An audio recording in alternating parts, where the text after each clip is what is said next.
पण आत्ताच्या आता सटक, नाही तर 2 मिनिटात पोलीस येतील दरवाजावर टिंग टॉंग करायला. चल निघ. तुला माहित नाही तुझ्या बापाने पोलिसांना सांगून केवढी मोठी चूक केली आहे, आणि त्या चुकीची भरपाई आहे ना आता तुला करावी लागणार आहे. अमृताच्या किडनॅप होण्याची बातमी मी मीडियापासून दूरच ठेवली आहे. तुला अशी विनंती करायची आहे की ती बातमी जर जागरमध्ये नाही आली तर बरं होईल. तो शुद्धीवर येण्याआधी मला त्याला घरी घेऊन जायचं. हिस्सा वाढवताय का नाही तेवढंच सांगा. विचार करून सांगतो हा. पण आम्ही तिथे पोचायच्या आधी गुन्हेगार मात्र तिथून निसटले. नाही साहेब, आम्ही संपूर्ण खबरदारी घेतलेली आहे साहेब. होय साहेब, खरं तर मागच्या वेळेला केवळ त्याचं दैव बलवत्तर म्हणून तो वाचलाय, पण विश्वास ठेवा प्रत्येक वेळेला त्याला त्याचं नशीब साथ देईल असं नाही. होय साहेब, आम्ही मुंबईच्या सगळ्या बॉर्डर्स सील केलेल्या आहेत. तो अमृताला घेऊन मुंबई सोडूच शकणार नाही सर.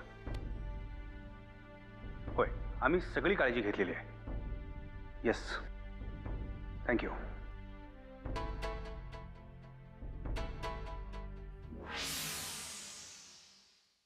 अरे मिसेस परशुराम किल्लेदार, कशा आहात तुम्ही? मी तुम्हाला काही सांगितलं तर माझ्यावर विश्वास ठेवाल तुम्ही? अरे का नाही, नक्कीच बोला.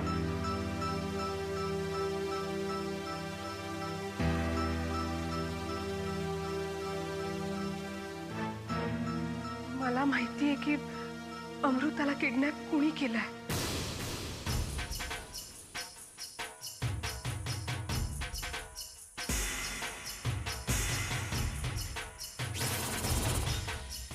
तुम्हाला खरंच माहिती आहे अमृताला कोणी किडनॅप केलंय ते? अहो ते फक्त मलाच माहिती आहे. अहो मग आत्तापर्यंत तुम्ही गप्प का होतात? मी सगळ्यांना सांगायचा प्रयत्न केला पण माझ्यावर कुणीच विश्वास ठेवत नाहीये. ओके, कोणी किडनॅप केलंय अमृताला? मी.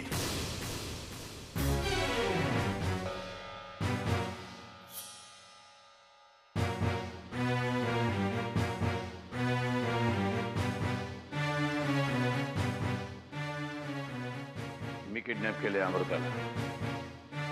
म्हणजे अहो म्हणजे काय? हा नराधम स्वतःच्या तोंडाने आपला कबुली जबाब देतोय आणि तुम्ही कसली वाट पाहताय? पकडा ना त्याला. एक मिनिट, काय प्रकार आहे हा सगळा? ए सांग की. तुझं सांगून झालं की मग मी सांगतो. हे बघा साहेब, माझ्या हातावर वार झालाय, जखम झाली. विचारा की तिला जखम कशी झाली म्हणून. तुम्ही सांग की जखम कशी झाली तेच सांग.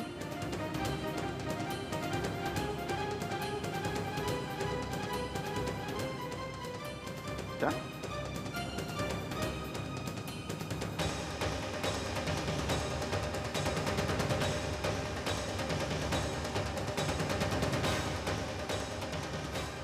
परशुराम किल्लेदार, काय प्रकरण आहे हे हाताबाहेर गेलेलं प्रकरण आहे. जगामध्ये काय पण वाईट गोष्ट घडली की नाही की ती मीच केली असं म्हणते. काय बोलणार आता? आता मागच्या टायमाला बघा, दादावर कोणतरी भलत्याच माणसाने गोळ्या झाडल्या. हिने तुम्हाला काय सांगितलं? मी झाडल्या म्हणून. आणि तुम्ही माझी वारात काढली तिकडे गावात. हा त्रास काय खूप पूर्वीपासून आहे त्यांना? पुन्हाच ठेव असंच लग्नाच्या आधीपासून. आम्हाला काय कळलं नाही हो, लग्न झाल्यानंतर लक्षात आलं एकदम.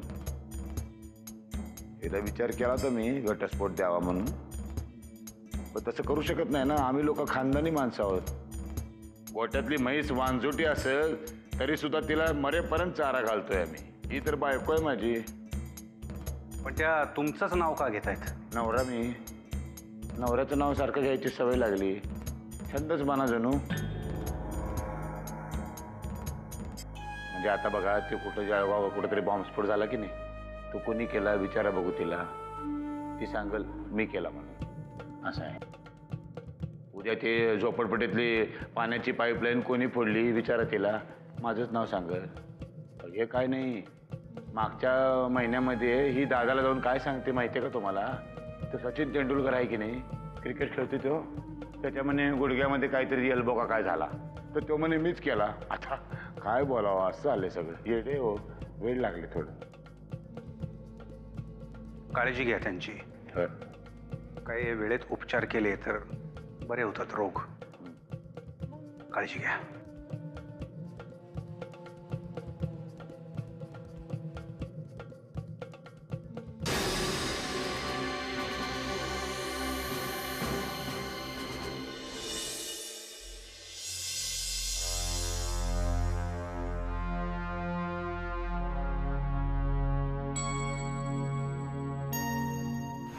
फार गोड आहे. एक मिनिट हा. हे घे तुझ्यासाठी चॉकलेट. माझ्याशी दोस्ती करणार? तुम्हाला रोज चॉकलेट देणार ना?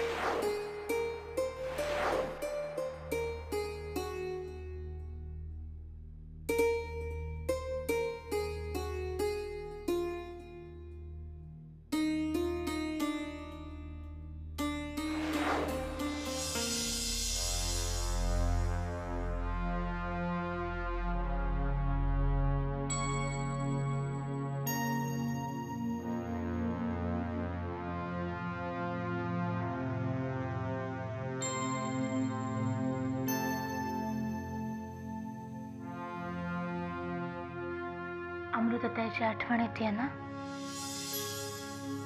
खूप.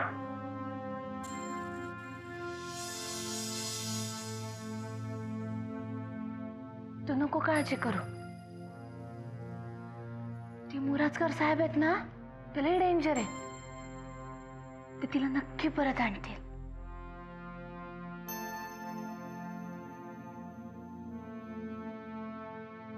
मी जरा मोठा असायला पाहिजे होतो.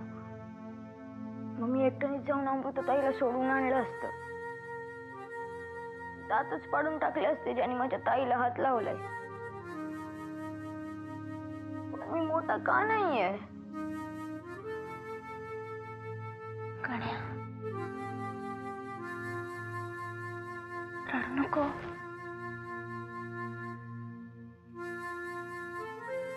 चला असं बसू नको. जेवून घे, चल उठ. नाही नको, मला नकोय जेवायला. तोपर्यंत आपली अमृतताई घरी येत नाही तोपर्यंत मी जेवणार नाही. असं करून कसं चालेल? हे बघ, अमृतताई आज नाही तर उद्या नक्की परत येणार आहे. आणि तिला जर कळलं ना की तू असा जेवला नाहीयेस तर केवढी चिडेल ती, माहितीये का तुला? पण ताई, अमृतताई ऐवजी त्यांनी मलाच का नाही किडनॅप केलं?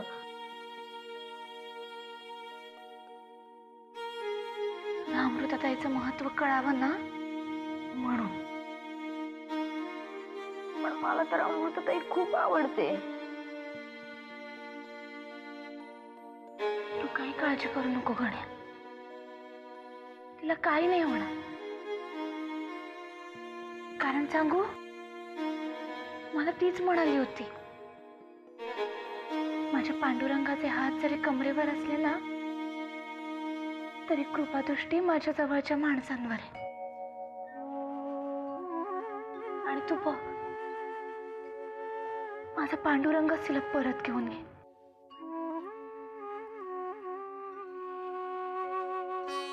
तू नको काळजी करू.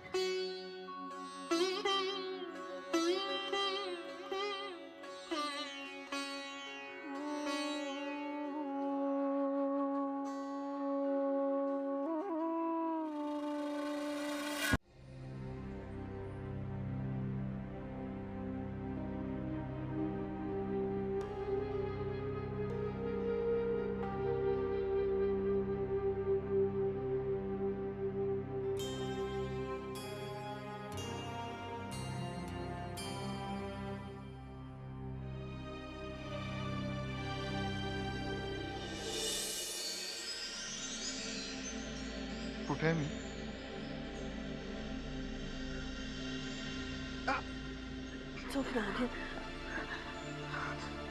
इकडे का आणलंस तू मला? मला इकडे अजिबात थांबायचं नाहीये. का आणलंस मला इकडे? मला जाऊ दे आत्ताच्या आत्ता इकडनं. तू किती आरडाओरडा केलास ना तरी मी तुला जाऊ देणार नाही. पण या घरात राहायची माझी अजिबात इच्छा नाहीये.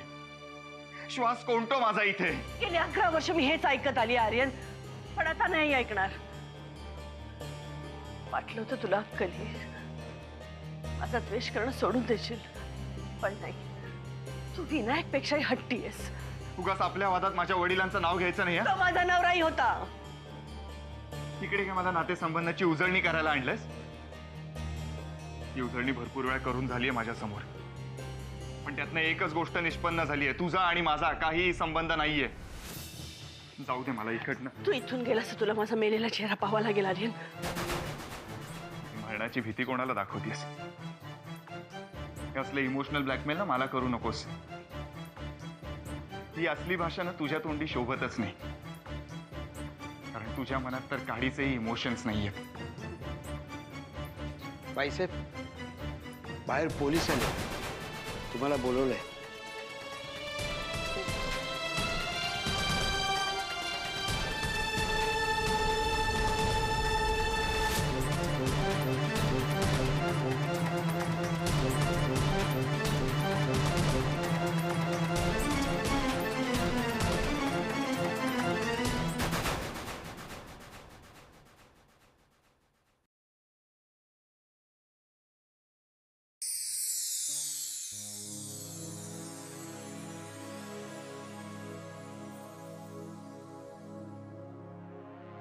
जेवून घे. काही मला नकोय काही खायला. गण्या, भरल्या ताटासमोर असं बोलू नये. 2 घास खाऊन घे. हं? ताई, मला खरोखर अमृतताईशिवाय करमतच नाहीये. मला असं झालंय ती घरी परत कधी येते.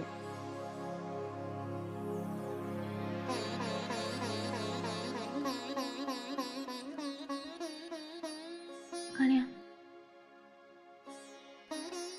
मी सांगितलं ना तुला, अमृतताई लवकर परत येणार आहे.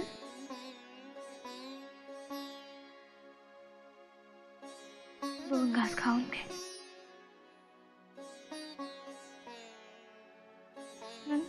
ताई, अमृतताईने काही खाल्लं असेल काय ग?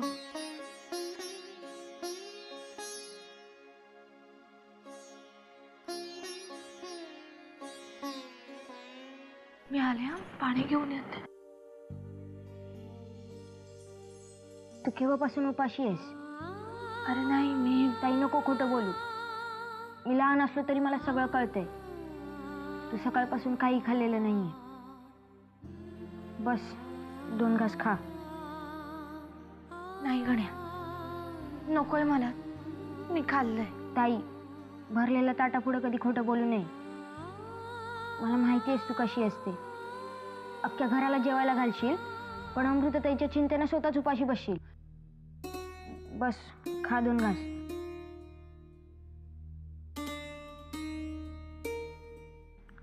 अरे वा, छान चाललंय. घरातली एक व्यक्ती गायब आहे आणि तुम्हाला खायला सुचतंय.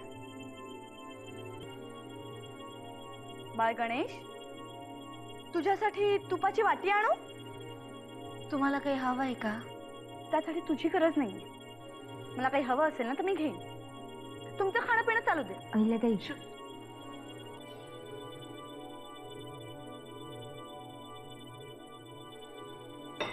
तू खाऊन घे.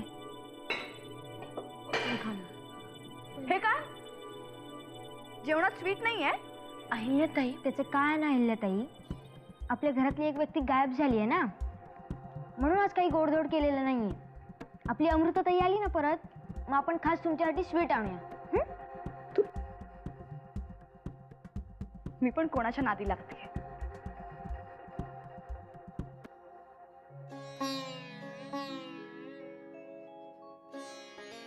गण्या,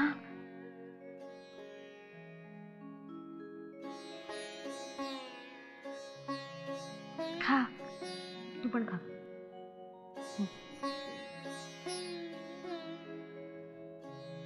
आता तू खा.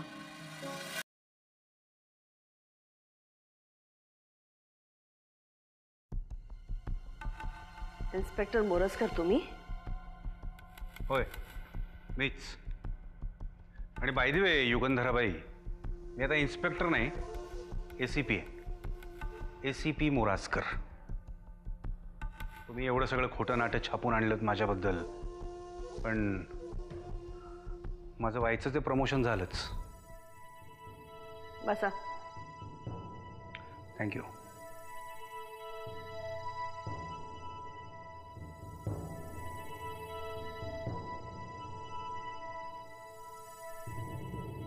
जी गोष्ट 5 वर्षापूर्वी व्हायला हवी होती ती माझ्या एका बातमीमुळे बऱ्याच उशिरा झाली ना.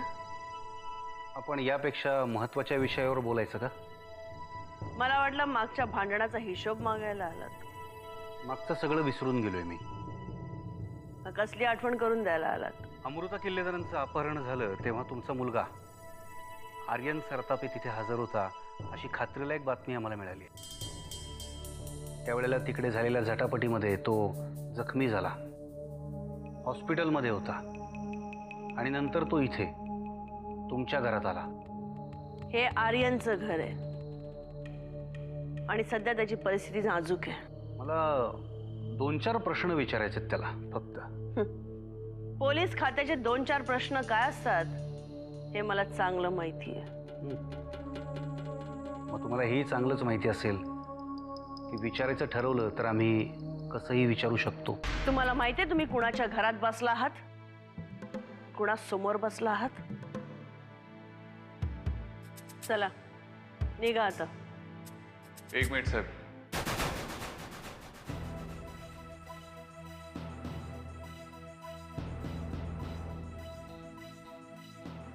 तुम्हाला जे काय विचारायचंय मला विचारा, मी तुमच्या सगळ्या प्रश्नांची उत्तरं देईन.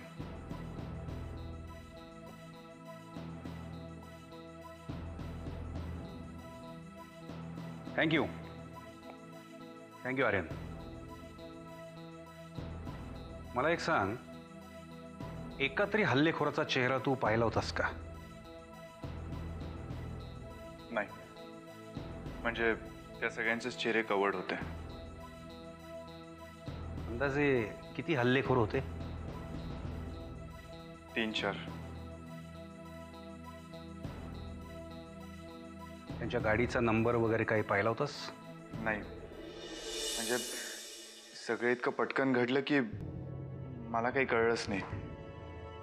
कोणीतरी माझ्या डोक्यात मारलं, मी खाली पडलो, बेशुद्ध झालो. बाकी मला काहीच आठवत नाहीये. अमृता किल्लेदारला कसं ओळखतोस तू?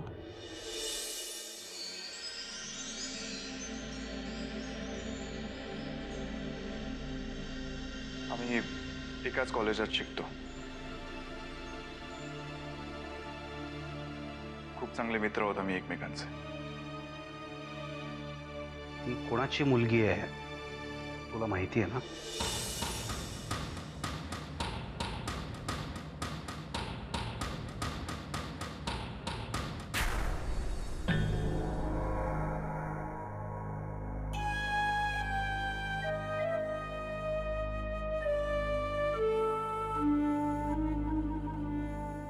दादा, ये दादा. अरे काय करायचं ठरवलंस तू अमृताचं? हा, काय मागते ते पैसे देऊन टाक ना बाबा. पोरीचा जीव धोक्यात आहे रे. इथे काळीच तुटते. माझ्याकडे असते की नाही 5 कोटी, मी तोंडावर फेकून मारून आलो असतो बघ. हाच फरक आहे परशु तुझ्यात आणि माझ्यात. आता दोघांच्यातला फरकच काढत बसणार आहेस का तू दादा?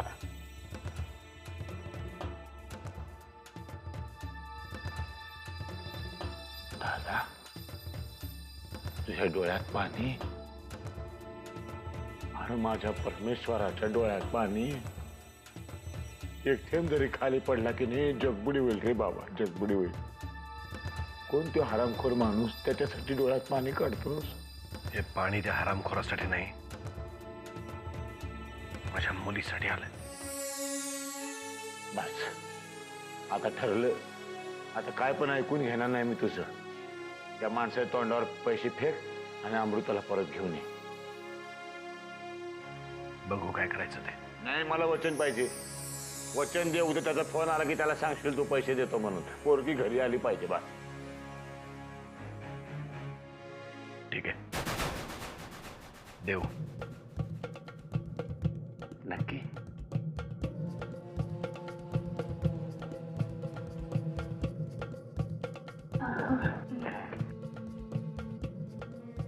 वहिनी, दादा पैसे द्यायला तयार झालाय. आता आपली पोरगी परत येणार. परशो, जा तू. जातो. लय आनंद झाला मला.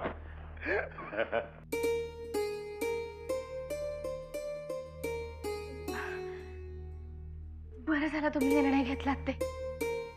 अमृताच्या जीवापेक्षा 5 कोटी रुपये काय आपल्याला जास्त नाहीत ना. वेळ लागला का तुला?